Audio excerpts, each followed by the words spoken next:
The following podcast may contain spoilers.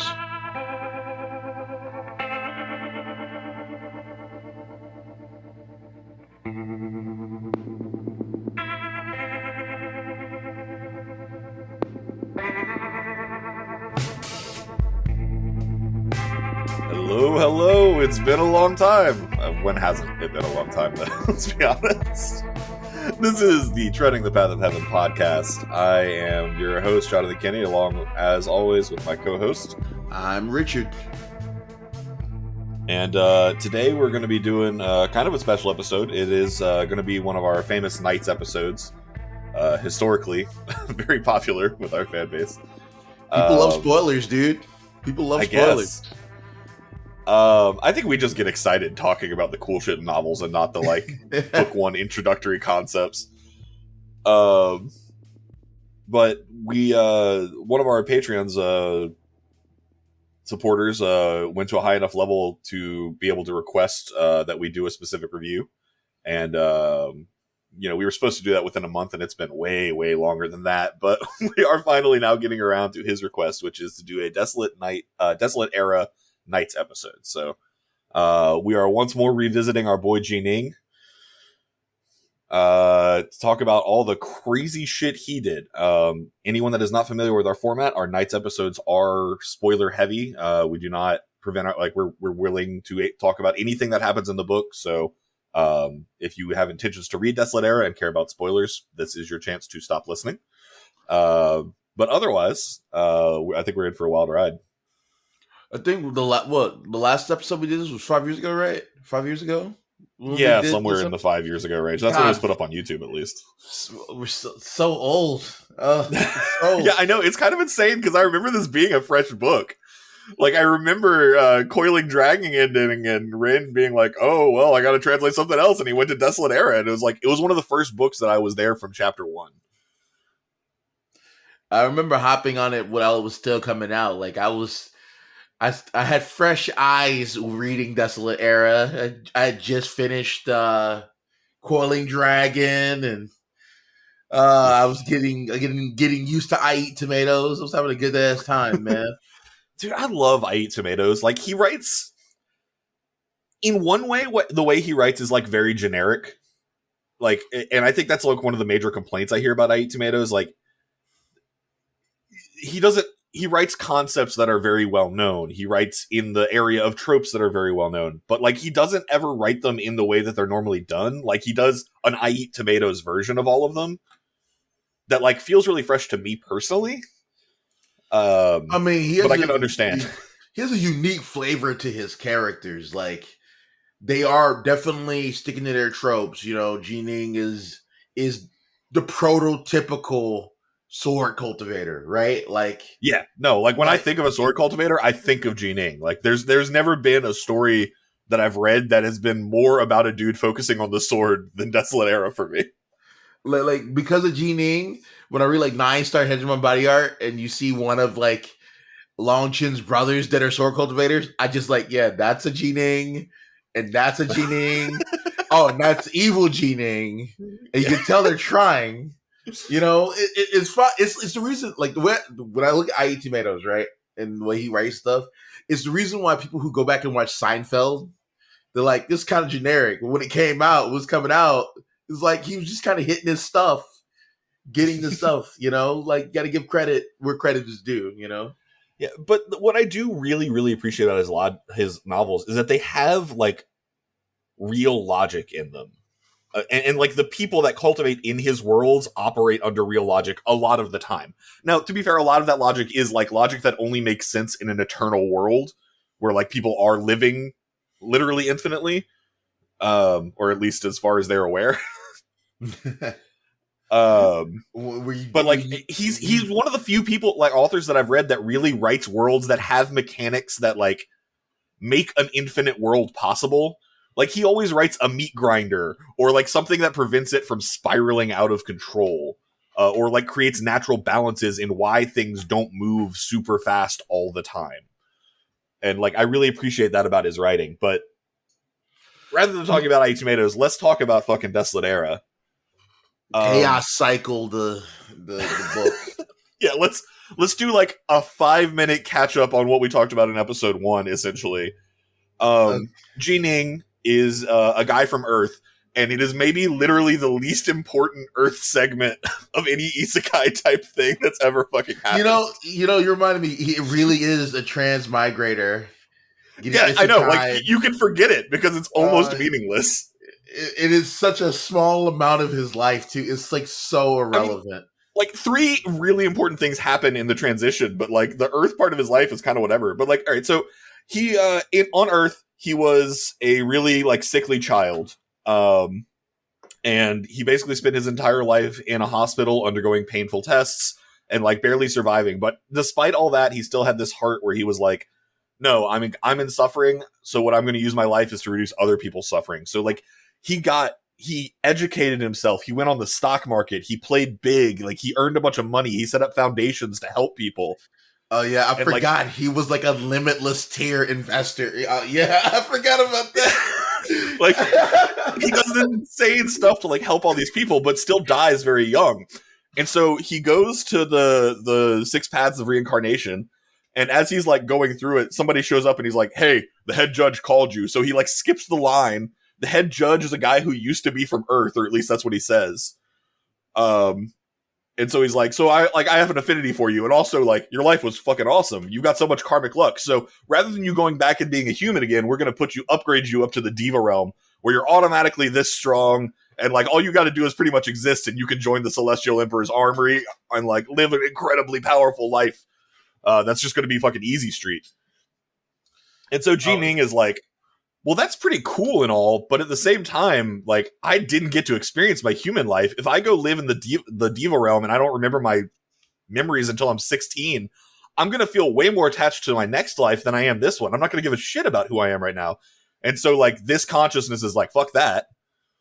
So he tries to figure out a way around it, is incredibly lucky in that as he's doing this, and this is, like, actually a huge fucking event that you don't realize how big of a deal it is. I mean, like, the 6 paths of reincarnation, as he's about to go up, drink the elixir that makes him forget his life and enter his path, the 6 packs of reincarnation get attacked. And, like, the luck. Massive explosions go off. Everything starts going to shit. And, like, he didn't drink the elixir, but, like, nobody's paying attention to him. So he's just like, nah, fuck it. I'm going to be a human again. And he just runs for the door to be human. So he gets there, but still has all his karmic luck from his previous lifetime. And all this shit. And the Nuwa painting or whatever, the Nuwa. Yeah, oh yeah, shit. I totally forgot about that. Yeah, that's the big one. The head judge has a picture of the creator of humanity, Nuwa, Lady Nuwa, I mean, like, which is a legitimate Chinese mythological fixture. It's the word I was looking for there. He's gonna get patched out. Yep. It's not a bug. She kind of was a bug, let's be honest, though. Yeah, really. Yeah, she was like, oh, she's mastered 8,100 Daos or some shit. No, I think she had mastered like 3,600 or something, legitimately, is how they describe it. Which is, like, ridiculous given where everyone else is at the world at that time. But yeah, so he basically takes that karmic luck and the picture of the Nuwa painting, which basically just trains your mind and raises your, like, mental level, which, like, that's a pretty common cultivation trope. But, like, it raises your spiritual or mental or whatever you want to call that half of it. So, like, from the womb, this kid is training his mental power. He gets born into, like, not the richest family, but, like, the biggest dogs in a small pond. And, like, basically fucking skyrockets from there. And, like, the beginning part is him, like, consolidating his clan and wiping out their enemies and, like, meeting a few interesting people. Like, he meets the blinking serpent that becomes one of his companions throughout most of the book, that can just, like, jump and find treasure areas and, like, cultivates hard because she just skips the trials and goes straight to the rewards on things. Oh yeah, I remember her. Yeah. She's constantly honestly, all of the side characters in, like, the first world, super cool. They got his wolf dad, who's Honestly, formation cultivator. the rate at which cool side characters drop off and become unimportant in this novel may be the worst part of it. Yeah, that is the worst part. He doesn't bring him. He doesn't elevate them with him. He just kind of leaves them in the mortal dust. But that's honestly like very appropriate because like one of the other things that's really relevant about Jining is that unlike almost any sword cultivator I like am aware of, his primary element, like what he starts training in, is water. Yeah. Because his dad was the master of this sword that was all about like rain and raindrops, and so like he has an affinity to water. So like his whole mentality on life is like let it flow. Like the things that will come to me as they're supposed to, and the things I'm not supposed to touch aren't going to come near me anyway. So I don't need to worry about them. And like he's like that in interpersonal relationships. In how he like if he likes somebody, he'll instantly befriend them. If he thinks someone has a bad feel about him, he'll be like, nah, I ain't gonna interact with you. He won't try and start trouble unless they do. But he's typical Chinese MC. He doesn't look for trouble, but he's not afraid of it. Before I forget, I remember what time does he become the Starseizing Manor Lord guy? Dude, that's super early. That's like book 4. Starseizing. Yeah, because he's fighting Serpent Wing. There was like a big ass like snake that was around the level of a Zifu disciple, which is like he's threatening to level up to be a Zifu disciple, which is like where his dad used to be, but then got hurt. Yeah, crippled. Yeah, so like he still has like a little bit of that power, but like if he uses it, he'll just lose his cultivation. So it's like that becomes a big threat. And so like by defeating Serpent Wing, that's where he discovers the Starseizing Manor, where he gets his strongest ability, the ability to make your hands into weapons so strong and grip so strongly that they themselves are the strongest weapons. And instead of using them as weapons, he's like, wait, can't I just grab my sword harder? Yep. And so he's like, and wait, and if I can grab the bow, one hand with one hand and the shaft with one and the string with one, my archery will be insane too. So he like, I just love like his characters are just geniuses in the point of like anything that they were like, oh, I need that. They'll just pick it up. But they also like put in the work, which is what I like about IEATTomatoes characters. Like they're all geniuses of like they are geniuses, but also they work really hard to earn their power. But I really love Jining's cultivation. A lot of his shit is like sitting on his back in a boat, feeling the waves, reminiscing about his parents, accelerating time so he can do that longer. God damn it. But all of that stuff, like, honestly, I feel like most of that is just leading up to him joining the Black-White College. Oh, yeah. Because, like, all of that was stuff that was, like, establishing why he's a real person in the world. Like, it was very interesting and very fun. I love the beginning of the novel, but, like, he hasn't become the character he's supposed to be yet. The sense of scale in this novel, like, when we go from, like, his little area to the traveling to the Black and White College or whatever in the city, this is a scale. And then when he goes from there to like, when I was reading it, imagining just Taoist space. I mean, it's not like it becomes Taoist One Piece. It becomes Taoist One Piece is what it is. Yeah, at a certain point, I'm like, all right, so like, is this all in space? Like, are you just flying between planets? What's actually happening here? Because it's like they start talking about going to other worlds, but they like don't go through portals and shit. And they're traveling through like space, right? Like blackness, the blackness of space they're traveling through. That was my interpretation the entire time. The main area isn't like talked about like a planet so much as it's like talked about just like this vast, limitless plane, to the point where at the beginning they're talking about how big it is, and it's like, we're not sure if there is a map of the entire world. Because it's too big. No one's had enough time to like do it in a world where there are people that live forever. Well, what was that? What was that? The name of that guy who had mastered a bunch of different abilities, and then his like life ran out, so he set up. Immortal Northwalker. Is that what it was? Immortal Northwalker. Yeah. Okay. Yeah. To me, I thought it was just World God Northwalker. Sorry, World God Northwalker. He went to like a big old space saloon with a bunch of Taoists, and they had the oh my god, that part was so good. Yeah, dude. Like, holy shit! No, we got to talk about that actually. So yeah, right, forget my memory. It's been a while. So that's the beginning of this novel, and everything else from that is just him spiraling in power and being awesome. But so there's this the first half of the book is like really very much about him settling like what happens in his world and the connected areas. Because like there was this huge war in the past with this group called the Seamless Gate. Like basically what happened is there were like two solar systems or galaxies or whatever the actual thing is, like two of these Taoist space spheres. Like they call them chaos worlds or something like that. But like two of the cores of those things happened to run into each other and they just crashed together. And it was like a huge explosion. And both of these people were cultivator worlds, and they both were like, well, now we have one massive core, but like that was originally half our core. We deserve this. And both of them felt that way. So there was a huge fucking fight. In the very end, Nuwa ascended to a higher level than everyone else and just basically single-handedly settled the war.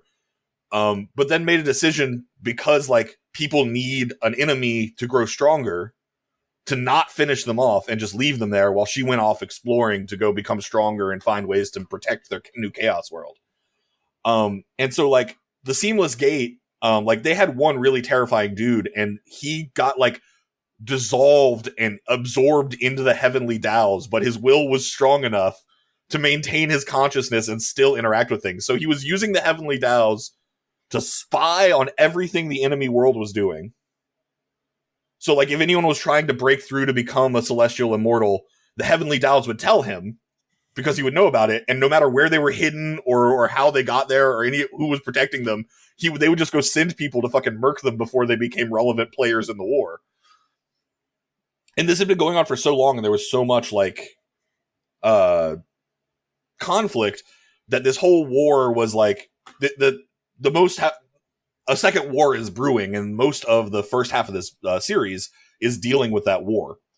And so Ji Ning, like consistently throughout like 3 or 4 really key battlefields, levels up or reveals an ability that he's had but never shown in combat, to basically completely turn the tide of these 4 major battles. That the amount of resources he destroys on the other side is so vast that it literally starts to cripple the other side. So the other side is like, look, we're going to not use these horrifying war machines we have. We're going to swear a Dao, like an oath to the heavens, which at this point is pretty much binding, because if you swear on the heavenly Daos and you lie, they'll kill you.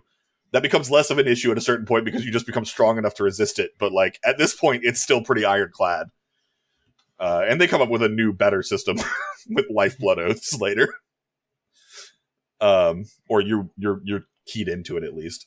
But they're in the midst of this war, and they're like, we'll make a huge concession. We're not gonna fight. We're gonna completely abandon this battlefield. We're not gonna use these in any of the other battlefields. But that motherfucker Ji Ning cannot allowed to participate. And they were like, honestly, like it was a good deal. It was the side, the Ji Ning side, the Nuwa Alliance was absolutely the side that made out like a deal, like a bandit on that. Like Ji Ning is powerful, yes, but he is limited in like he can't win the war by himself. So like the things that they were taking off the field were more important. I just wanted to verify my memory is correct. During this battlefield, these were a bunch of Daoists forming in the Voltron, right? I'm not wrong to remember. Oh yeah, God, no, that was the coolest thing. Yeah, Pangu, the guy that at one point had his head cut off, and he was so proud, he's like, no, you earned that head. So he just regrew eyes on his nipples and a mouth in his belly button. And used that as a face from then on. And so they all joined to these formations that were just giant ass versions of him with like 9,600 celestial immortals and like 100 people above them corralling that, and then Ji Ning is the core, and they had a bunch of those people that were like doing that shit. It was awesome. Jesus Christ! Like when I tried to think like an insane artificing group. Sorry, no, it's like a fever dream thinking about these giant Taoist like immortal fiend god battles that they're having. because it really was like watching Pacific Rim of them facing down in this and the terrible losses they're having while doing it. Yeah. And that's just normal. It's just like not even like that big a deal, like really. So there's one thing I'm going to jump into before I go into that the awesome area that we were talking about before earlier, because it is basically the actual plot of the book as it is with all IEATTomatoes novels. In the Black White College, after he meets a chick, and then I don't know what happened to IEATTomatoes, but he clearly does not believe in first loves. At least not after stellar transformations. Yeah, you're right. It's always bad. He meets this chick named Nine Lotus, and eventually Nine Lotus is just like, nah, man, I care more about my clan than I care about you, so I guess we're not going to be Dao companions. And that was the worst decision of her life. But it did lead to Jining meeting, oh my god, what's her name? That's going to kill me. Well, he meets his Dao companion, who is a person who is like a... How do I describe her? Whatever. She uses she's not a taiju user, but she uses like the darkness and light magic and that kind of like mentality stuff. Was it like Yue or whatever? Yue, yeah, absolutely. Yeah, Yue. Yeah. She was a reincarnated immortal, but she did some really fucked up shit in her past life. And unbeknownst to anyone except her, the reason why she was able to reincarnate was because she was helped by the big bad or one of the big bads, like the second in command general of the Seamless Gates armies. And he had been just like constantly influencing people with heart devils and controlling people. So like most of the Seamless Gates warfare is artificing and subterfuge because they have so many agents inside the New Alliance. And his Taoist companion, Yue, was one of those.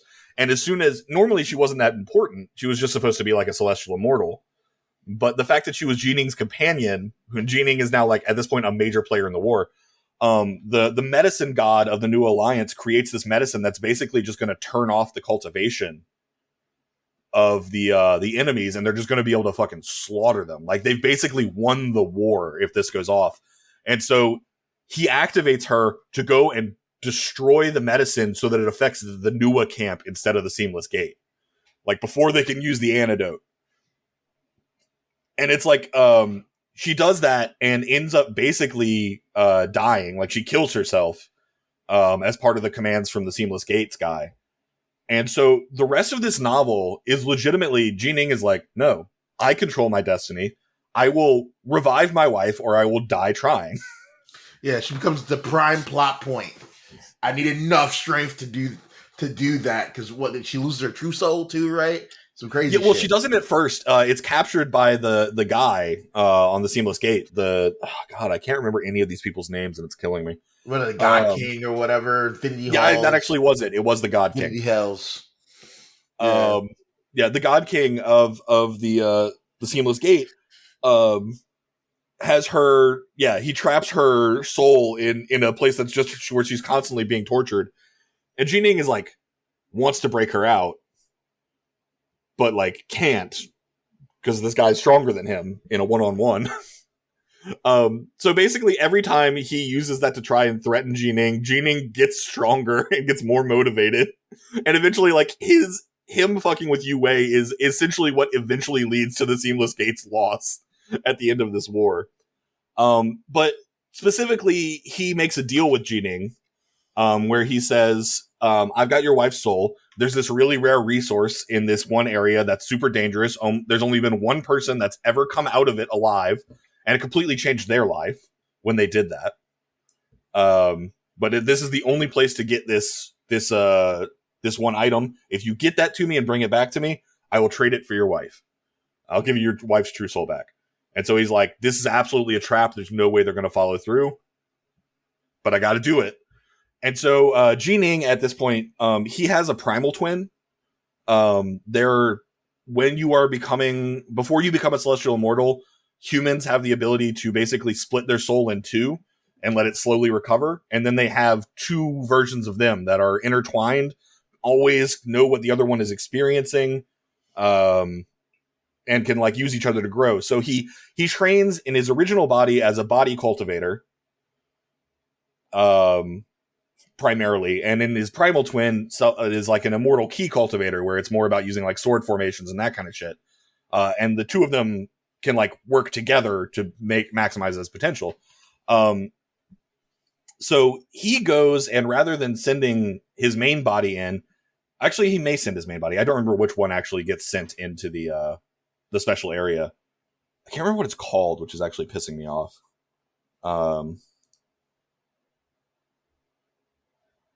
I figured it would be one of these names of the book chapters, but it might be the TriStar Crescent Abode, actually. That could be it. No. That's never mind. That's Subuti's Patriarch Subuti's place. Which, yeah, I mean, like, we haven't even talked about the fact that he gets inducted into the whole Buddhist, like pseudo-Buddhist Taoist mix. Yeah. Patriarch Subuti is so cool. That dude just dreams about the entire three realms and steals, like, looks up cultivation methods and just, like, writes them down and puts them in his library. He's not super strong. He's like the master of space-time, so it's almost impossible to kill him. He can just always run away. But he's not, like, insanely strong by himself. I mean, he is based on the level of Jining when we meet him, but, like, in an overarching sense of where this book goes, he's not that strong. I mean, I loved all of Patriarch Subuti's people, like Huyi is like my first introduction to heart cultivation.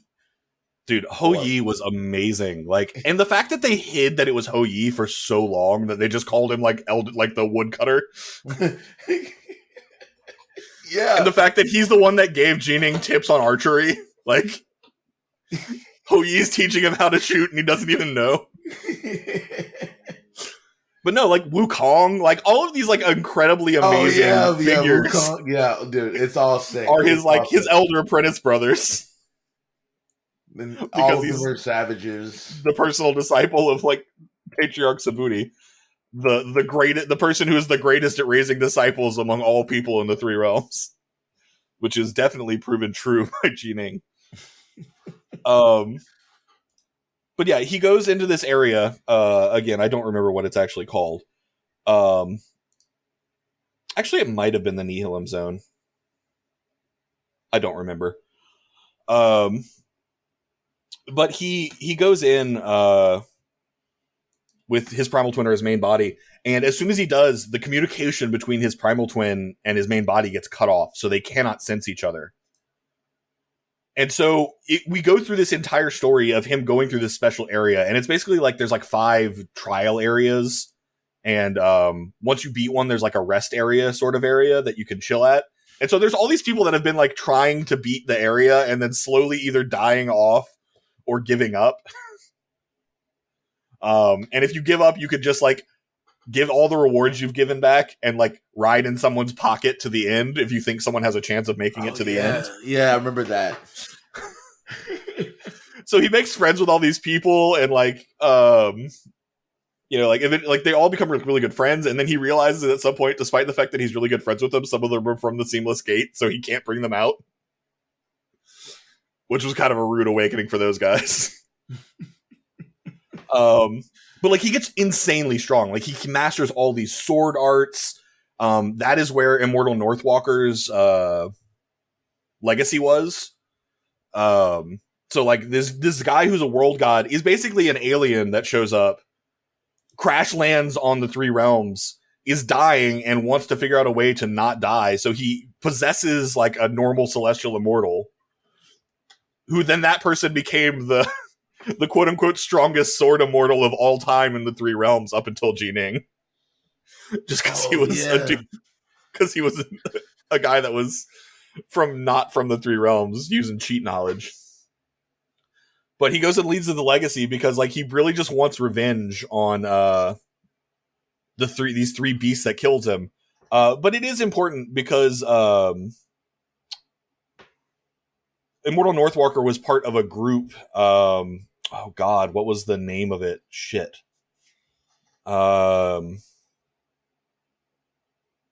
I don't remember the name of one of his major organizations that he joins, but there's basically a group of like super badass cultivators that exist out in the world. And Northwalker was a part of them. So he's like, Vast Heaven Palace. That was the name of it. Yeah.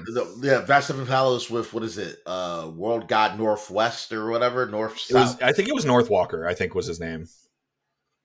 Northwalker was the black and white college patriarch, right? Oh God, you're right. I think you're thinking about World God Northmont? North something. No, Mont was something else. Shit. You know, I'm just gonna Google Vast Heaven because it's. I'm sorry, guys. It's been a minute. It has, yeah. It's been a while. I read it. World God Northwest. Northwest. Okay. Yeah, there's so many names. There's a lot of names in this book. Oh my God. Book has a lot of people in it. There's so many books in it too. There's 45? Like 45 books, I think. Yeah, it's so long. But yeah, Jining, he's in this area. He gets all these legacies from these people that are like otherworldly, literally stronger than anyone in the Three Realms. And all he has to do is, within a chaos cycle, he doesn't even know how long that is, he has to go tell the people in Vast Heaven Palace that he can't return to the Three Realms once he's left it, and he has to go tell them until he has told them what happened to Northrest, so that they can go get revenge for him. Not even like, go get revenge for me. Just go tell the people that'll go fucking kill these people. But yeah, Northrest was never able to find a way to fix his true soul after it got injured, so he eventually died and left behind these legacies. And Jining collects all of them. But then the best part about this whole arc that's amazing, because like he successfully gets out, and then it cuts back to his other half, like back in time when his primal twin was entering or whatever. Again, I don't remember which one, but when his other half was entering this area. And so he's just fighting in a war. Like there's no fancy stuff. Like he's just like fighting and experiencing sadness, and like he experiences this like totally like mortal world transformation where he walks through the red dust, as opposed to his other half, which is like straight up like only sword, like becoming super intently focused on the sword, forgetting all else. I think he literally starts to practice a sword art that until you have mastered it, you forget all other Daos you've learned. Oh yeah, I remember that. And then once you've mastered it, you can like start to do it again. But like,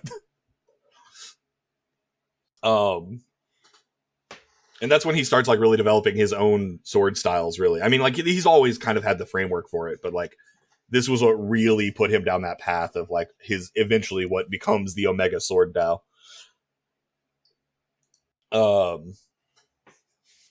God damn it, this book was good.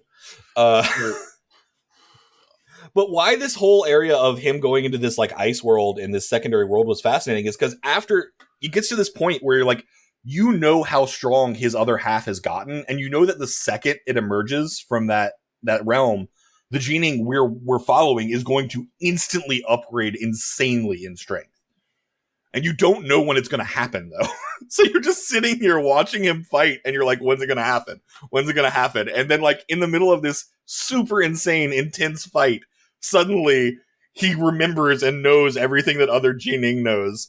And he just dominates everything.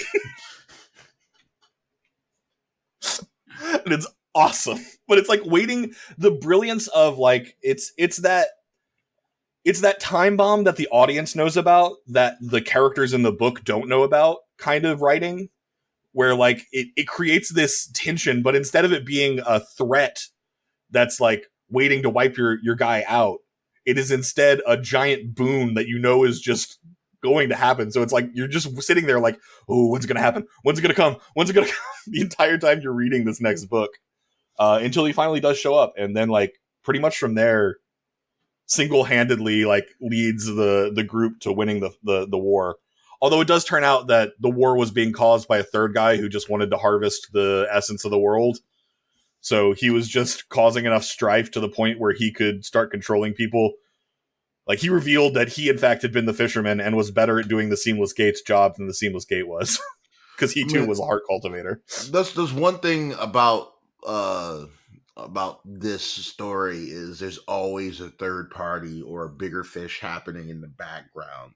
Whether it is, what is it, in the Pengu Chaos world or whatever, where they start, you have the guy, what was it, the guy possessing Dao Feather Fuju, who's just hiding in wait. The world god Northwest possessed guy, just hiding in wait, waiting for someone because he wasn't sure he could kill Nuwa, right? So he's just chilling, waiting for somebody to do his job for him. Or, you think you're looking at the big bad and suddenly there's a wormhole to a fireland where the real guy is, who was waiting the whole time. Like, that happens a lot in this because no one has all of the information. Because the scale of cultivation in this novel is so high. Yeah. Yeah, there's so much stuff to talk about. Like, he gets the prison world from going in that area in the thing where, like, there's just all these like just underworld gods, incredibly strong people that are like using way better cultivation methods than the people in the Three Realms, are just like imprisoned, but they can't regain spiritual energy. So he just like grinds them down over a long period of time until they either give up or he kills them and takes all their shit. So he just gains these large amount of servants, and he's like, when I become a world god, I'll free all of you. Like, I don't care. I don't care about your problems. The world you came from that imprisoned you is gone long ago. Yeah. That's funny, too, because the whole, like, basically universes can only last on average one chaos cycle. Yeah. And this main character, these characters are, time skipping sometimes a chaos cycle. So any issue you may have had no longer exists because all those people are probably dead. Yeah. It's insane that it's like a chaos cycle is the time it takes for like a world to Big Bang into existence and then meet its entropic death. That is what a chaos cycle is. And that is a unit of time that is not that is just like casually thrown about in this series. Yeah, we find out like much later that what people considered to be immortality was actually the ability to live up to a maximum of 108,000 chaos cycles, or 108,000 chaos cycles. Which is like an insane amount of time. Like, it's literally 108,000 time in this series. Trillion. Like, it's just a number that is so impossibly large. No, I love that IEATTomatoes heroes, once they, I mean, like, at the beginning, they do use some cheats and do some, like, stuff that makes them advance very fast. And it's not that they don't find lucky opportunities and stuff. Like, that still absolutely happens. But the amount of times where IEATTomatoes characters have to be like, oh, well, I guess I'll just sit here for 5 chaos cycles and study this one puzzle until I've solved it. And then that's a realistic thing, and then they just do that. Like, it's not, no one comes to bother them. It's not like a plot point. It's not like, oh, well, once you're past 100 years old, you're basically old and have no vitality. No, most of cultivation happens in the late stage. I really enjoyed when Jining first got to that god tier level stuff, and he's going around through Dio's space, and they break down that, hey, Jining isn't actually talented at all. He's actually like exceedingly average in the overall world until he becomes. He's diligent. He's diligent at cultivating, but his ability to learn the shit isn't actually fast. I mean, like, he's still pretty, like, he's pretty fast, but he's not like, he's not doing things in a year that somebody's taking a chaos cycle to do. He's like, maybe he's doing things in a chaos cycle that it would take someone else 10 or 100 chaos cycles to do. But, like, still, it's still a very long time. Like, oh, Jesus. But yeah, no, like, he does so much shit after that point. After the war, like, other than having to go to Vast Heaven Palace, he's pretty much free. So, like, he heads out into space and finds out that space is mostly empty. Most of the ways that people get to places is by having maps that lead you to like teleport points, like a la Mass Effect relays. Where like you basically go to that and that warps you to another thing, and if you're not using that, you'll die before you get to places. Yeah, all the wormholes, the wormhole meta. Because like the world is so vast and mostly empty, or filled with danger, one of the two. But he starts exploring. He goes to like a planet called the Fogstone World, which has the fucking leader of the Fogstone Chaos World, which is like a permanent chaos world, one that doesn't go through the cycle of death and rebirth. Like some of them exist that way, or have been upgraded and refined to the point where they are that way. And Fogstone is like the first major one that he encounters. He kind of signs up to join their army in like a relatively loose way. He's not like particularly bound by them so much as he just can't fight against them, and has to protect them if like shit goes real bad, I guess. But like that guy, the leader of that guy, Dao Lord Fogstone, is awesome because he is the Tao of numerancy. Like he literally just crunches. He does the math to figure out where people are going to show up and fuck with him or where treasure is. He does the monster math and it works out. It's literally his Tao is he does the math. And he's like the greatest numerancy master in the known world. Or at least in this part, because like, again, there's always a bigger space. Like every time you're like, oh, I understand how big this is. It's like, well, actually, this is just one sphere of existence. You can travel between them to other ones as well. Yeah, this is just this territory. And this just so happens to be one of the smaller of the territories. Like, I'm not saying, like, definitively this is the biggest book out there in Zhuanhuan or Shinja Cultivation. But, like, when I can't think of one personally that I've read that has a bigger sense of scale. Like, everything is huge and vast, and despite the fact that the world has gone on for infinity, there's still most of space is unexplored. Like it's a situation, right? When you're reading it, you get to like a book and it ends, and you assume that we're close to the end, and you're not, because it's one of those where this thing has what I would say it has like at least 6 bookends in this novel, right? Like, yeah, I mean, outside of the fact that, like, you know, you always know that like rescuing Yue is going to be the end, but they have like 4 or 5 times where they do like a false setup of her being resurrected, where they realize, oh shit, actually this is way harder than it was supposed to be. Because it turns out that their Chaos World, the Seamless Gate, and that there's 2 ways that Chaos Worlds come into being. One is naturally, where a world god is spawned, and then it spends its entire existence cutting the sky and the world in 2, and the world exists from that point on until it ends naturally in a chaos cycle. And the other way is that if we're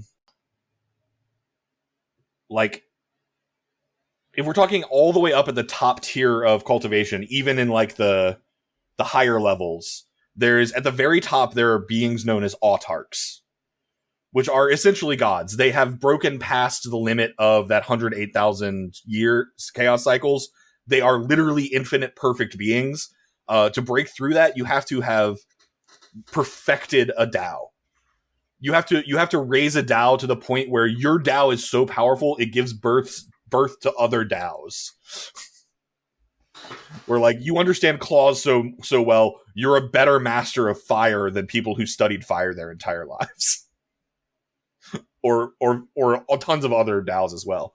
And so like these people exist in like another realm. Like there was a big war, they won, and since then they've basically been in the background protecting the world from like the big shit. But like they basically like it's hard to find people that know how to contact them. Sorts of things. But then right under them there are people that didn't like raise their Tao to the maximum possible strength. Well, the hegemons and shit, right? Yeah, exactly. Like and those are the hegemons. And then like below that, there are basically people that are at the same cultivation rank as hegemons, but their DAOs are not nearly as strong. Either they did like a minor DAO, or they didn't raise their comprehension of the DAO to a high enough level. And all those people are basically immortal. Like, those people have escaped the limitation of the chaos cycles. And so if one of those people chooses to die, like, willingly, like they sacrifice themselves, their true soul can be broken up into these chaos gems, and those gems can spawn chaos worlds. And so in the past, an autarch that was trying to achieve something insane failed and ended up having to die, and ended up dying as a consequence. And the chaos gems from him, one of these godly figures that is like so important to the entire world that they exist in, that is what made up the chaos world of the three realms from the beginning. And because the universe that was a part of an autarch soul, the universe, no matter how insignificant it is, refuses to give up any bit of that unless you can literally overpower the universe and handle that backlash. And that is what, essentially, trying to do that is what ended up killing the autarch that spawned the worlds in the beginning. He had a very specific purpose he was going for in doing that, but like, so like, eventually, like, you could consider that, like, you know, when Jining emerges and has successfully gotten the thing and is able to trade for his wife's soul, you could be like, okay, he's going to get his wife back. They're going to live happily ever after. They're going to end the war. Nope, that's not the end. He goes out into this bigger world, meets Vast Heaven Palace, explains who they were, you know, like, actually accomplishes his Dao in that, meets new people. I do love that one of his greatest companions in the world, Nine Dust, showed up and was just antagonizing Vast Heaven Palace, and they fought each other so hard that they got pulled into a secret realm and had to rely on each other, and when they came out, they were just life and death brothers, like, from that point on. And remains so. And Vast Heaven's like one of the few people that sort of keeps up with him until the very end. He's one of those few people that actually makes it to the end of Jining's cultivation as a relevant character. Which is impressive, because, like, most of them don't. There's a lot of Jining being like, oh, I've returned to the Three Realms, and those people have just died of old age. Oh, that's sad.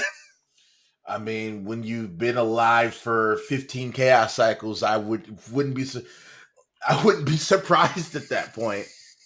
Exactly. I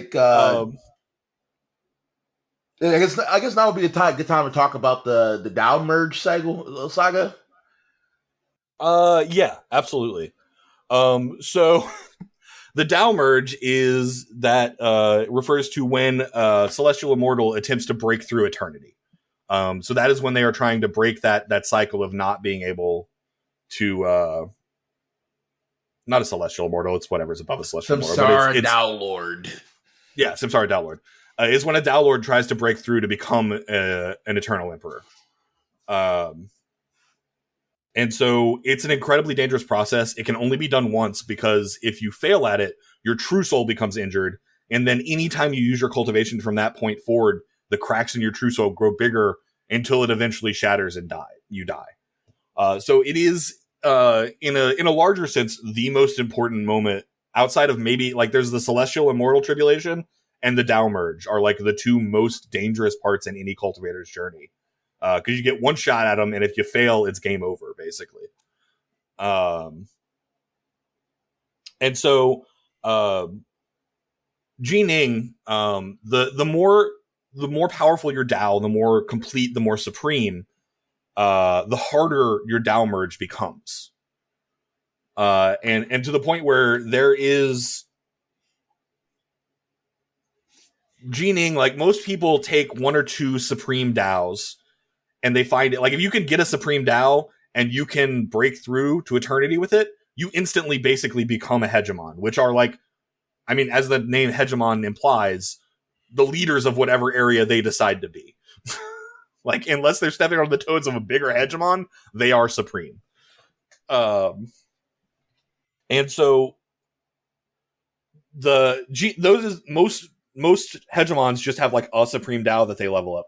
The greatest hegemons take like one or two Supreme Daos and combine them, or they take two or three and combine them, and then use that to step into their eternity. And like if you can do that, that's really hard to do on itself, and then do the even harder thing of completing your Daomerge, then you become instantly one of the strongest people in this universe. Jining's like, no, I'm going to go one step above that. And he takes 5 different Supreme Daos that encompass every single part of what the Sword Dao can be. That are like 5 differing aspects that within the 5 contain everything that is the sword. And he combines all 5 of those into what is termed an Omega Dao, which is literally a perfect Dao. Like it is a Dao that cannot be more complete or firm. And so attempting to break through as an Omega with an Omega Dao is like literally the hardest possible Daomerge that you can encounter. And so Jining makes every possible preparation for his Daomerge. He gathers this item that allows him to like simulate a small amount of it, although because his is so difficult, instead of doing the whole thing, it does like a tenth of it. He finds like the perfect place to do it, this place that no one else has available. He's like completely safe. He's guided by like the leftover legacy of an autarch. He's got like every possible advantage that he can going into this. And he's spent many chaos cycles, like 1,000+ chaos cycles preparing for this shit. And so he goes in and he literally there's this one part where basically your heart devil overcomes you and you have to push through it. And it was the one thing that he really didn't expect in this cultivation. And he did manage to get through it. But as he's one step away from completing this because he didn't have time to figure out that's it. He makes like the tiniest mistake and fails to realize the eternal Omega Dao. But in failing, realizes what his mistake is and then achieves it. But he's already failed his Daomerge. And like this is honestly legitimately one of the heaviest failures I think in the book, because like it has been very clearly explained that this is a death sentence. But like literally it is the biggest tragedy because like 2 seconds after he fails, he literally achieves the Omega Dao, an eternal Omega Dao, like a thing that is so perfect that it is acknowledged by the heavenly Daos from that point forth as its own separate thing. And so despite the fact, because he has this eternal Omega Sword Dao, despite the fact that he is not an eternal emperor, he's still just a 4th level Samsara Dao Lord. He's still stronger than any hegemon. Like, he is the strongest being outside, under an autarch in the world, immediately.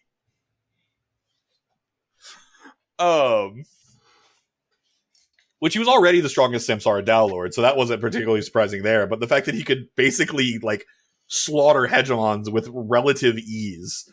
I mean, the only problem is, as we mentioned earlier, anytime he uses his attacks, the cracks in his true soul grow bigger, and that's like, they kind of say it's like a halving of your lifespan every time you use, like, seriously invest with an attack in that state. So it's like, the first time you have to attack, you go from having 8,000 years remaining to having like 4,000 chaos cycles remaining. Which is like fucking brutal.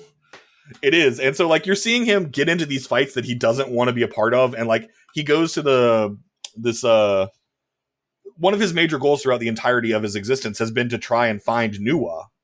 And when he fails his Daomerge, that becomes even more important to him because he knows that he has a time limit. So he's not going to be able to protect the 3 realms once he fades into the void. So he basically, because he's like the strongest being, he's gotten all this treasure. So he just starts being like, "Hey, I, Jining, the guy who has an eternal Dao, Omega Dao, will owe you a favor if you can find Nuwa." And like that rumor instantly spreads throughout the entire Chaos verse or whatever the fuck it's called. And somebody like Nuwa like literally stepped out of the 3 realms and fell into a wormhole and got teleported like fucking across, like basically as far away from the 3 realms as you can get teleported. Like the other fucking ass end of the universe. And has just been trying to figure out where the 3 realms is the entire time. So she's become a hegemon already, which is pretty impressive in and of itself. But Jining like finds her. Kid's like, all right, well, now I'm going to impart all this shit on you. We're going back to the Three Realms. You have work like, to do. Goes back and shows her like, hey, I've done a few upgrades. Because the Three Realms is now this like cultivation mecca. It was relatively already hidden, so now he's made it harder to find and give it these like insane formations that no one can basically break through outside of an autarch. And he's like, you're going to control these. Here's a bunch of weapons from the race that nearly destroyed the Chaos Verse millions of Chaos cycles ago. Because we haven't even talked about the Sith at all yet. I don't remember what the Sith are. I know, right? I don't remember what that is. So, turns out once more we were wrong again. The Chaos Verse is not all there is. There are other Chaos Verses as well, and autarchs.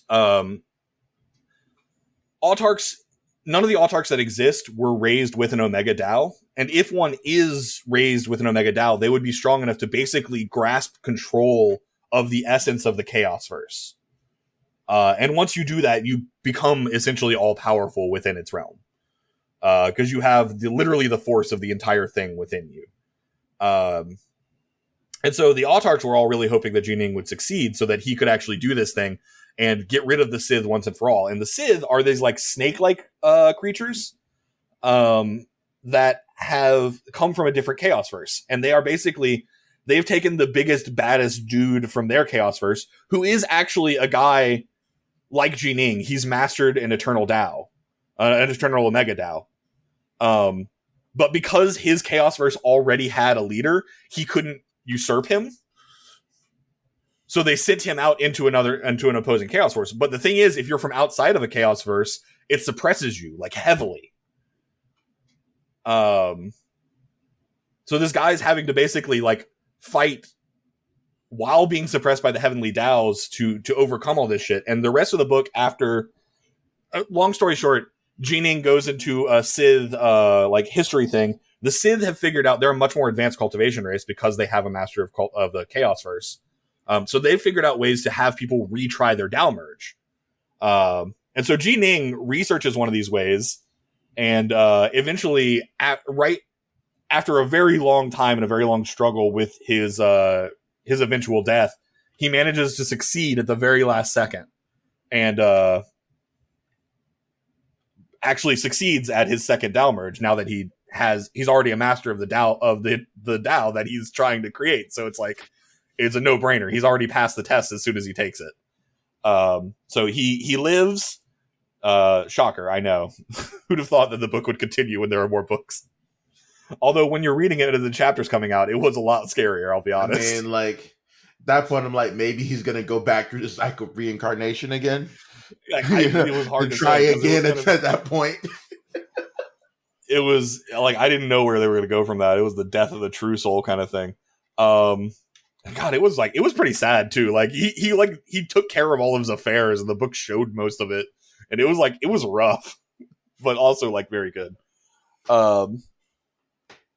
So yeah, he ends up succeeding, and then from there, it basically becomes an all-out fight between the Sith, the Lord of the Sith, and Jining and the Autarchs, because when he had gained the Eternal Omega Sword Dao, he was already a person that was basically on the level of power of the Autarchs.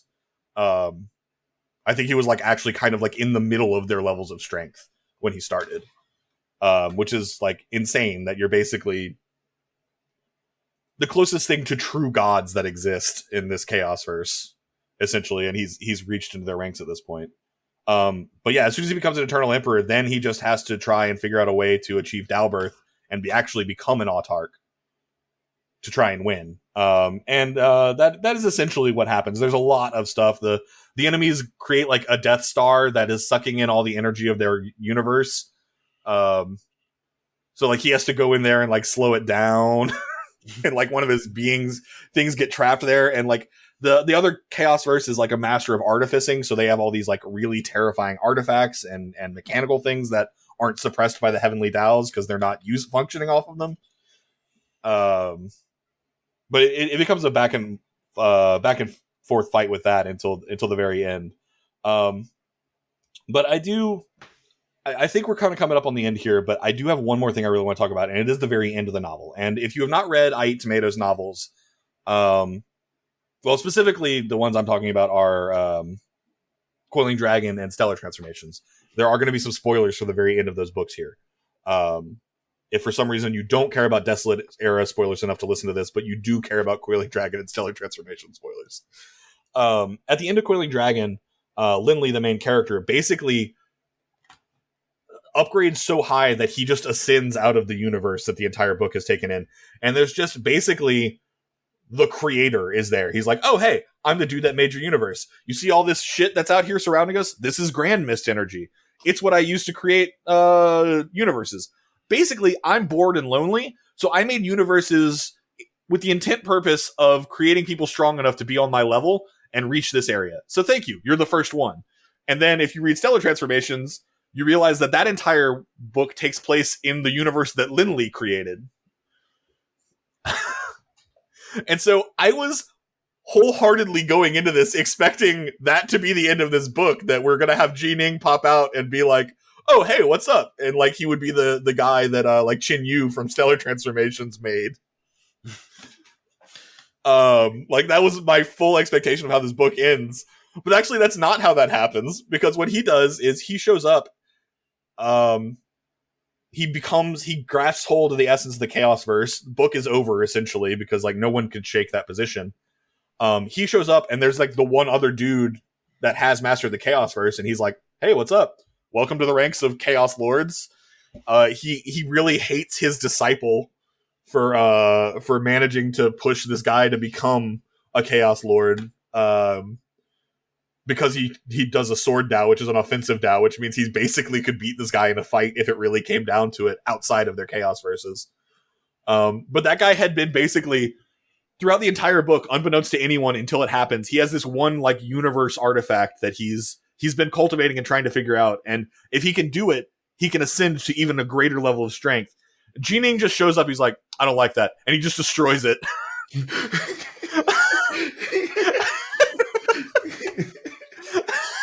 And the guy's like, fuck! Oh, well, nothing I can do, I guess. And that's the end of the book. That's what happens. That's all we know. The end of the book is he shows up and he and his wife are there and he's holding court and they're both sitting there. And he's just like, I want to kiss you. And he's like, oh, not in front of everyone. He's like, I'm Lord of the Chaos Verse. They can't see us. And he finally gets his happy reunion with his wife. Because like that's pretty much the end. He had to become the owner of the Chaos Verse to revive his wife. So he did. Jesus. It's such a vast and epic story, all for the sake of the power of love. Yeah, which I mean that is typically the core of IEATTomatoes novels. But you gotta realize, like, for the scale of his lifespan, he's only known his wife for like 0.000000000001% of his lifespan. Jesus, yeah, but Christ. He made a promise, and Ji-Ning. Oh boy, God! That one chick, Nine Lotus, really fucked up. Yeah. I remember like much later in the book, her dad, who's like the leader of the Nine Lotus clan, is like, hey, I know she kind of fucked you in the past, but can you just like protect her? Because I'm probably going to die in this war. And Ji-Ning's like, yeah, sure, I got you. And then like casually makes them like way better later in life by like throwing them some trash to him that's like world shaking cultivation stuff. Oh god, Desolate Era was so good. There's so much shit we didn't talk about. What actually ended up happening with his daughter? Was it G Brightmoon? Did she ever? Oh yeah, no, she pretty much peacefully cultivated in the three realms that he safely created for most of her life, basically. He would occasionally visit and spend some time with her and be like, oh no, you're moving along nicely. Here's a bunch of cheat materials. That's good. No, she got she was always very important to him, don't get me wrong, but she just didn't have a lot of screen time. Most of the time that they spent together was like a paragraph where he describes a long period of time that he spent with him. Although I do think for a long while he had like one of his clones hiding in an amulet that he gave her. Like that was his protective item. That a clone could just pop out and no-sell anything she was fighting at any time. But she thought it was just like a pretty pendant. That's kind of wild though. It's kind of wild. Like we didn't even talk about his disciples. Oh yeah, we did not. I remember his first disciple. What was the name of that? God, what was her name? Blue Cliff Xiaoyu. Blue Cliff Xiaoyu. Oh yeah. That's right. She just had an insane amount of karmic luck. So he picked her up as a disciple to get in on that, more or less. I mean, he also he's the kind of person who he will realize that there is benefits to be had, but he will always investigate and make sure he's cool with it before he jumps in. So he went in, saw that she had the karmic luck, and then figured out who she was as a person, and then accepted her as a disciple. Well, dude, see, I love that arc because remember Jining a mistake slayed what was it? A jewel some dude was carrying, a world some dude was carrying that had all of his family, like all of his clan and everyone. Oh shit! Thousands and thousands and thousands of people. So he had the karmic hell flames on him. Yeah. No. So if you choose things that are karmically good, you gain karmic merit. But if you do things that are karmically bad, your merit shrinks, and eventually you gain an aura of sin. And if that aura of sin becomes strong enough, flames from hell just appear around you and constantly burn you. And if you're strong enough, dude, you can withstand that. But you're constantly in pain and constantly being attacked by heart devils and shit. Which, if you're strong enough to endure it, actually really trains your mental world. But that was so unfair that the dude I don't want to die, threw the fucking thing out, and his sword cut through it and killed all those people. It wasn't even I want to die. He gathered up those people intentionally and threw it in front of him so that Jining would do it. That was 100% intentional on that guy's. He sacrificed himself to fuck with Jining with karmic flames. So much shit in this story is so metal, dude. No, dude, the people in this story go hard, and there is very much an acceptance of the fact that if you are strong, you're more important. And I love that in a certain way because in some novels, the main character does all these incredible crazy things, and you're oh god, anyone that's heard about this is going to instantly want to recruit him. But instead, all these people join up to fight him, and I kind of get the idea of you got to squash a root, but it's nobody shows up to realize oh wait, this is an investment opportunity. You know what I mean? It feels like that's criminally underused in a lot of books, except for the one group that shows up that ends up being the most badass. You know what I'm saying? Mm-hmm. That's such a common trope in genre, but in this, he wins a tournament, does a big thing, and the next arc is people having a bidding war trying to get him as a disciple. And that's what I say when I say the IEATTomatoes books follow logic. It's yes, you can write an interesting narrative and insert more tension if you don't do that. But IEATTomatoes is no, I'm just going to write really cool worlds and really cool characters and really cool concepts, and I'm not going to need to fuck with that and falsely increase the tension in my story. I'm just going to write a story that makes sense and cool things happen. I appreciate that. But we're at hour 8. I think I've hit most of the super important things I want to talk. Although, I mean, there's so much cool 80% of this novel. Now I remember the Sith stuff. I remember when he, his second disciple, having the run in with the Sith hegemon, whatever, and when he actually lost a disciple during that period of time. And the issue that the grudge that gave Jining against the Sith or whatever, I remember that. That was good. That was intense, yeah. Oh man. So many. There's so much shit going on, or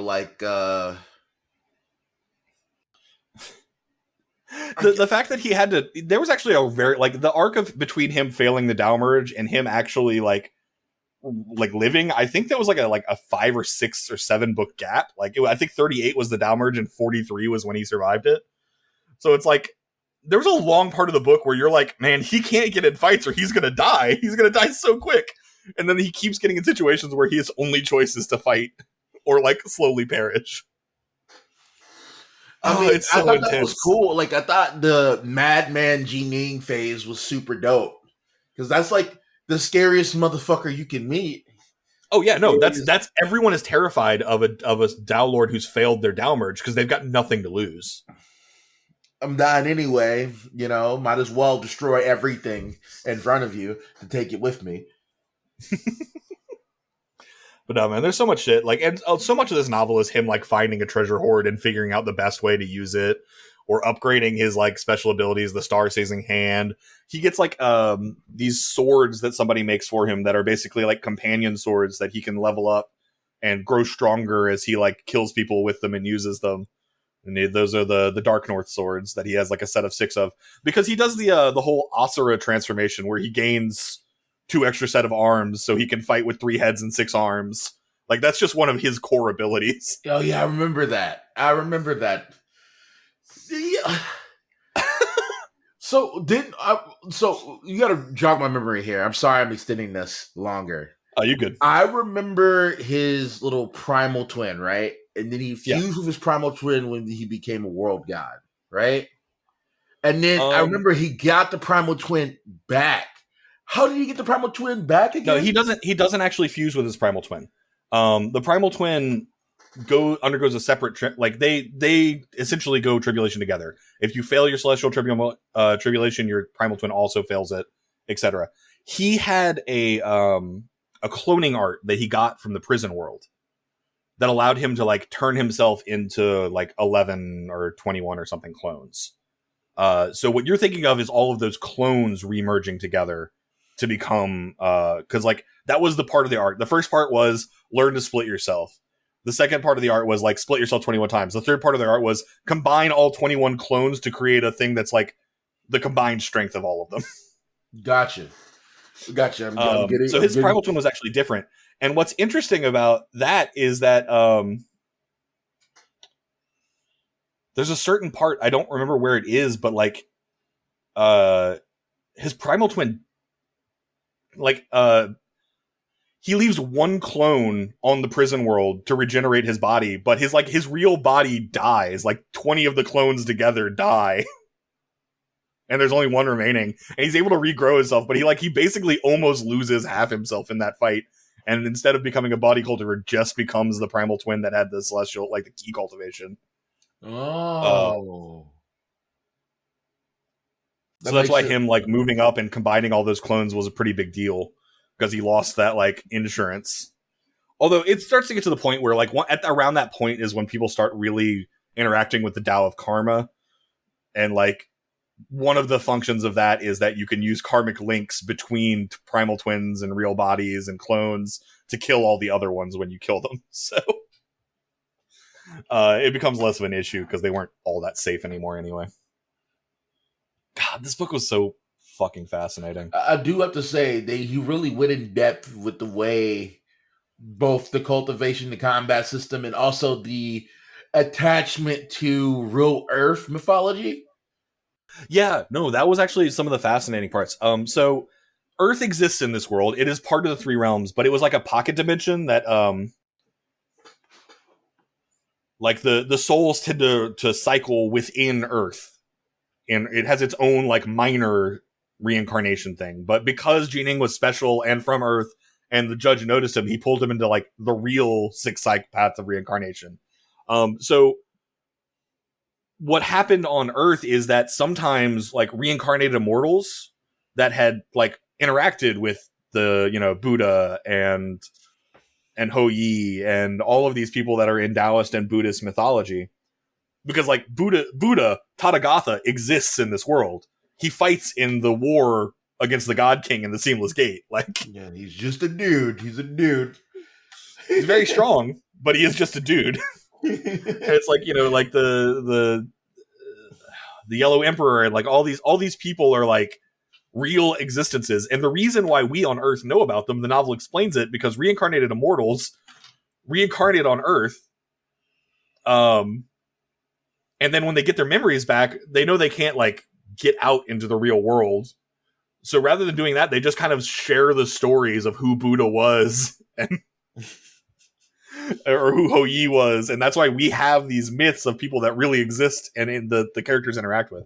But like, I think that was one of my favorite things about this novel originally was just like seeing Nuwa and Ho Yi and getting to read about an author's interpretation of how they would interact in a cultivation world was kind of fascinating. I honestly don't know whether I enjoy pre-Seamless Gate or post-Seamless Gate more because they're both so good for very different reasons. I have to say I'm a pre-Seamless Gate guy because to me it's a little bit more like grounded on a scale I can understand easily in my mind's eye versus post-Seamless Gate, wandering the chaos verse, and like Taoist science fiction. It was Taoist science fiction, where like legitimately. Like shit is so extreme, and like, and it's not like it's not painting battles or any other shit. Like people are legitimately doing it, but the levels of force is so high, it's hard to conceptualize. Yeah, I can feel that. Like I enjoy it, I love it, but it became like I'm esoteric's the wrong word. It became so epic that I lost the ability to be just awed by the sense of scale because the scale's gotten so large, right? Yeah, it's the difference between like experts appreciate the technique, outsiders appreciate the spectacle, and it's like it kind of at some point crosses over that realm where it's like, yeah, I sort of understand this because I've watched Jining's whole path, but at the same point you're just saying words like it's incredibly profound and using superlatives, and like I don't know how that stacks up again. You've used superlatives before, and then I found out there was a whole higher level. So like I don't know. Like we went from his dog uncle dad doing formations levels of profound we can't conceptualize to that literally being nothing and irrelevant and the wrong path, and this is a level we can't understand. And like I love Desolate Era. I do. I loved it at the time. I loved reading it. But now, older, I hate that we are introduced to so many characters that end up being completely irrelevant. Dude, Moo Northson, his fucking artificing dude in the Black White College. I love that. I love that guy. That dude was so cool. He had such a cool story, and he got shit on in that book. Dude, like, it's brutal. It's fucking brutal. Like, this is why I like new age stuff. Like, I'm going, like, we all elevate together. It's not, that's why I love Nine Star, man. Yeah. Everyone remains, all of the homies, truly the homies, remain relevant. Or they're out there being main characters themselves, and we get to see the crazy shit they're doing on their end. In this one, truly, at the end of the day, Jining really is the only important person. Yeah, and it's Jining and Yue. Like, his daughter's not important. Yue's important, but Yue's kind of a plot point because she's so barely there. Yeah, I mean, she stops existing after what 12? Yeah, I think it's somewhere in like book 16 or 17 is when her true soul gets crushed, and like she's been captured for longer than that. And then we have 45 books. She doesn't get revived until near the end of book 45. Like it really is. Makes me feel away, and then you get such an enduring connection to like everyone like what was that guy's name? It's not Pengu. Hui's master and all of the homies there. Oh, Subudi. Yeah, Subudi. Patriarch Subudi. Like Patriarch Subudi. You get connected to all those people. All the Starseizing Manor homies as well. All of them. Oh, yeah. That you get banished to. Yeah, you just live in a world inside Jining for the rest of the book. Yeah, the people that were just like so so ride or die for the previous master or the original master of the Starseizing Manor. Like that dude was sick. That dude, Taoist 3 Lives, I think was it. Yeah, that was 3, like 3 Lives, right? Yeah, I think that was it. It was that was either him or that was the person that owned it before Jining. I don't remember, but that guy's the Starseizing hand was so sick. That dude was like the Pengu was not right. I said that earlier when I was talking about the formations, but I think it was like Nantian or something. Like it's like a weird name. But when they were trying to make, like, his arm got cut off in a fight, and he just, like, he's a fiend god body. Like, he's a fiend god. He absolutely had the ability to just regrow his arm. That wouldn't even be difficult. He could regrow himself from, like, a single blood cell. But he's too proud. But he's too proud. He's like, no, that arm was taken in combat. It was the rightful owner. Like, that person owns that arm now. And so he's just like, I will create a secret art that is specific to using one hand, and with this one hand, I will roam the galaxy fearlessly. And he did. Basically. God damn it. That shit was awesome. Like, all of the stuff was super fucking cool. And the book was super good at endearing you to everyone from, what is it? What was the name? The 3 Realms. So all of the 3 Realms, True Gods and shit. Yeah. You're super endeared. They have the most characters. They have the most characterization, all of it. Then, to me, the Chaosverse stuff, those characters aren't built. Well, Jining either advanced so fast, like the scale of growth in that is so slow that Jining's advancement was so fast that most people either became irrelevant or died to his enemies or him in that series. That's why I was like, Nine Dust is like significant because he's like, I think the earliest character from that part of the book that endures being relevant till the end. And even that is kind of like at the very end he kind of stops being relevant. God, but there was a part we didn't even talk about, like where he the part where they're all going into the like that special area. Fuck, what was it called? The wave shift realm, where it's just all these like wind that's like chaotically swirling around, and you've got to like carefully figure out how to get to each area or you'll just die. And like there's a temple that shows up in there that they all want to, that all the Samsara Dao Lords go crazy. So they have this like Chaosverse wide ranking of how strong all the Dao Lords are, and the story of Jining going from not being on that list to being the top of that list by the end of that arc.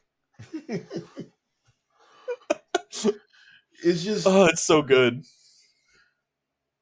I will say, but no, I mean, we barely touched on Jining's actual like cultivation method, which I would honestly say is like takes up about a fifth of this book, is just him sitting there thinking about how to cultivate and the author explaining how his cultivation works and how he thinks about the sword and all that kind of stuff. And I think honestly, like that's kind of a disservice to this book, because I think that's one of the areas that IEATTomatoes really shines, is in describing how people cultivate. The way he describes cultivation is second to none. You can see it with Lindley, see it with Jining.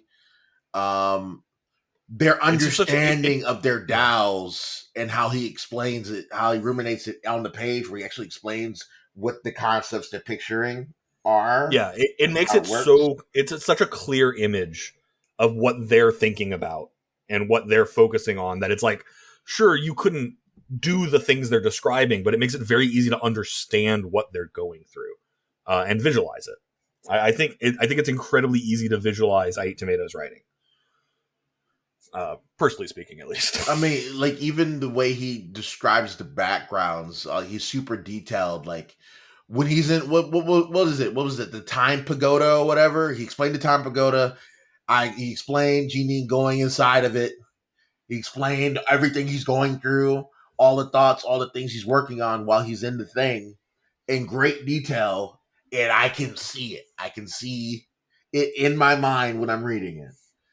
And exactly. I appreciate that. That makes, because if it wasn't so easy to read, no one would make it the 45 books required to complete Desolate Era.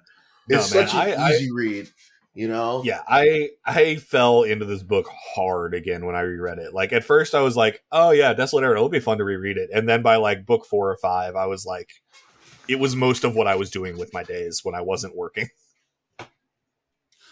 I mean, I still pop off every time IEATTomatoes does the most IEATTomatoes thing ever, where he rallies the heroes, where he sets up the background of Jining's competitors, of them awakening and heading towards this competition, or preparing for this battle or whatever, and explaining it. Oh, this guy with his Taiji diagram, he's gonna show up, and or this lady in this world, the fucking sloppy Dallas.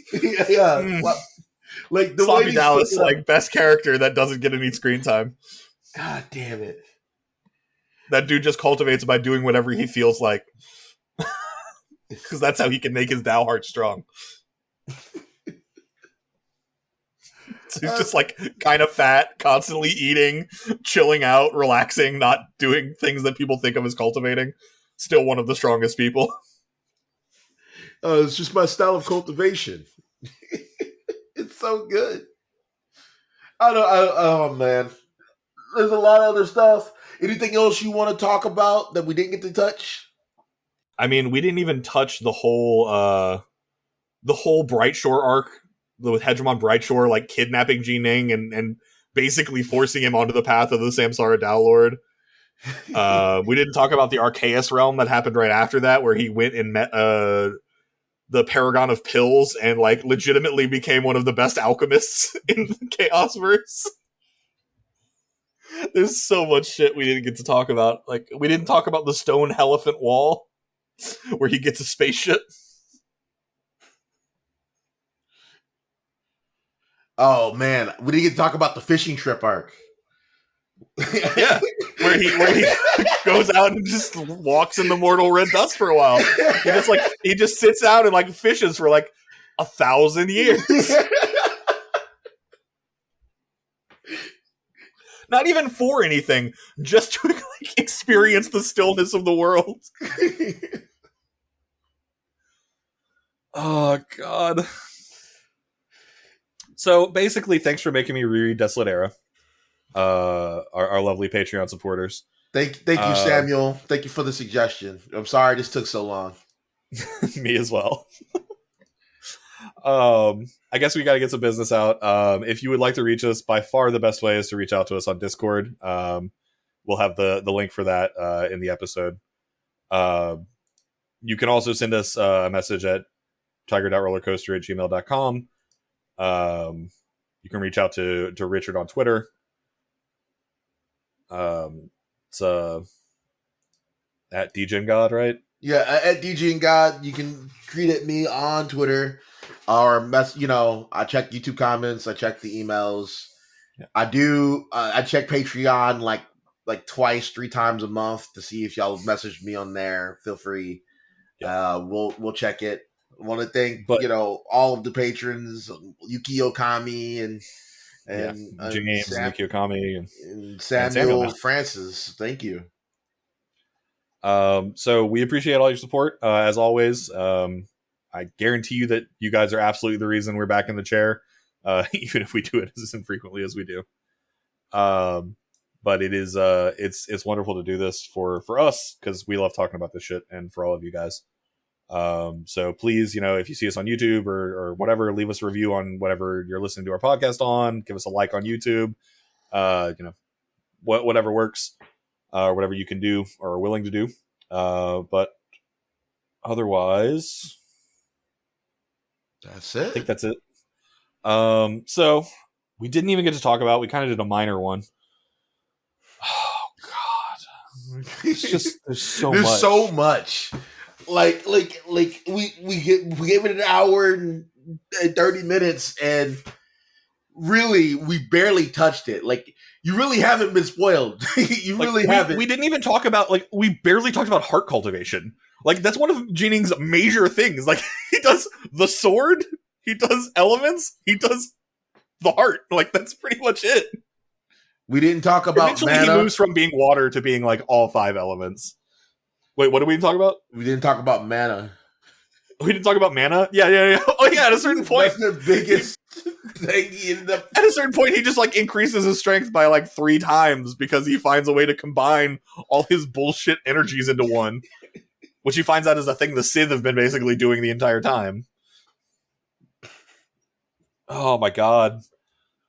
We didn't talk about the fact that he found a way to like upgrade his Jindan from like his shitty original cultivation method. We didn't talk about any of his brothers from Vast Heaven Palace. We didn't. Downlord Soul Sky, fucking what a bro. Yeah, for sure. God, there's so much shit we didn't talk about, but it's a book worth about reading. Any of his magical arts during the time when he was fighting. Yeah. We didn't talk about the difference between Fiend God body refining and key cultivation and like Fiend God like divine abilities versus magical techniques. Like there's so much to this world that is, and it is like honestly the cream of the crop, but it's like there's no point in talking about it here because 1, I think it robs you of the experience, and 2, like it would take the majority of one of these episodes to explain like one of the concepts, I think, in a sufficient way. Like to talk about it, and that's just like how like in depth and this book goes into his cultivation, which is it's great. It's a great time. It's all of it, and he actually hits the peak. He does talk about so much shit. Oh my god!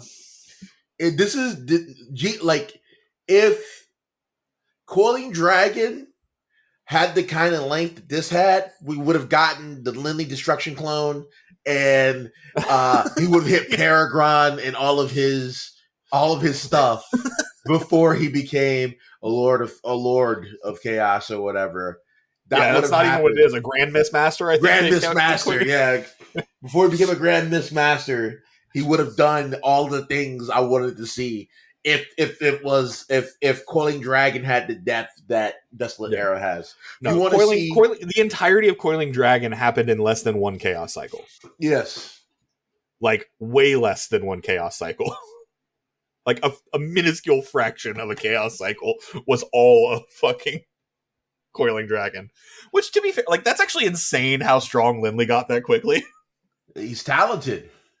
It was like I could be misremembering something, but I want to say it was like 10,000 years or some shit. Yeah, that was like it's all Coiling Dragon. It's extremely short. It's extremely short. Like there's Jinning spends more time traveling between planets than all of Coiling Dragon happening. Yeah. Wow. Yo, Lindley's a savage. There's a point where like he's like, oh, it's going to take 8 chaos cycles to travel across the universe. Oh, that's fine. It's just 8 chaos cycles. Who cares? So whatever Mistmaster made Jinning's universe, kind of a dick because they really made him. You gonna take time getting to where we're going. To be fair, I think that's another statement, another fact in support of it being Chin Yu from Stellar Transformations universe. Because 1, it like Chin Yu had to put in work. Like he had a time compression thing, so like the scope of time in that story was not very long, but the amount of time that Chin Yu spent leveling up was insanely long. He spent billions of years becoming the best blacksmith in the universe. Like not by cheating, by just working at being a blacksmith in an advanced time realm. That explains why, yeah. So it would make a lot of sense. That explains, yep, that's it. Yeah. Like, Chin Yu appreciates people that put in the time. I need hard work. This whole talent getting you there, I don't like that shit. But I truly believe have that.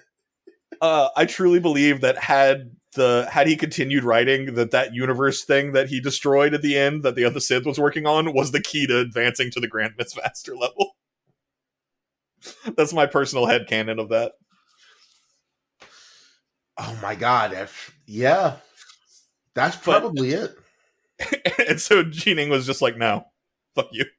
I love the idea that like the name Desolate Era is supposed to be because like the point of the book is like a world that's in its like primordial form, and like Jining is supposed to be like a barbarian, but not like the barbarian not like a like D&D barbarian, like the barbarian tribes of ancient China, where they're wearing like furs and like running around with sabers and shit. Like I know he's using a sword, but like he's supposed to be this kind of like primitive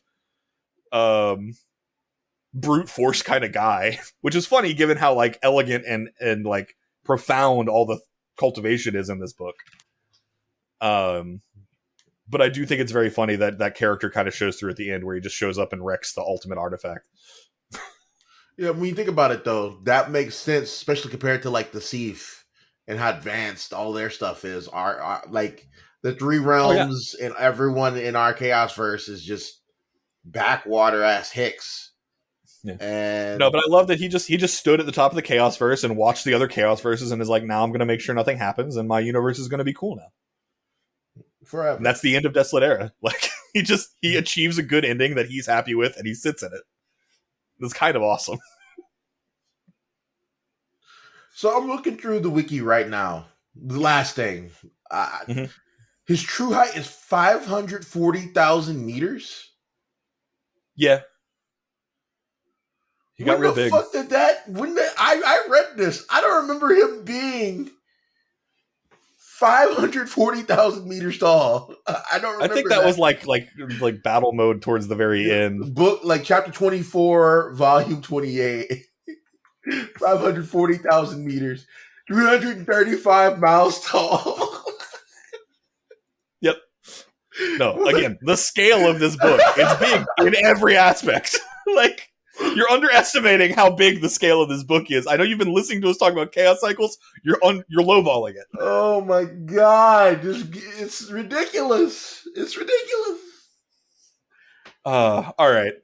Well, thank you so much for you guys listening to this rant about Desolate Era. As we always promise, we'll try and get back on this faster, but we'll see.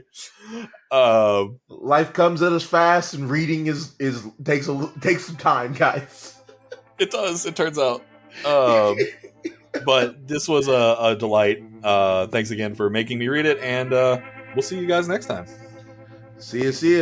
Have a good one.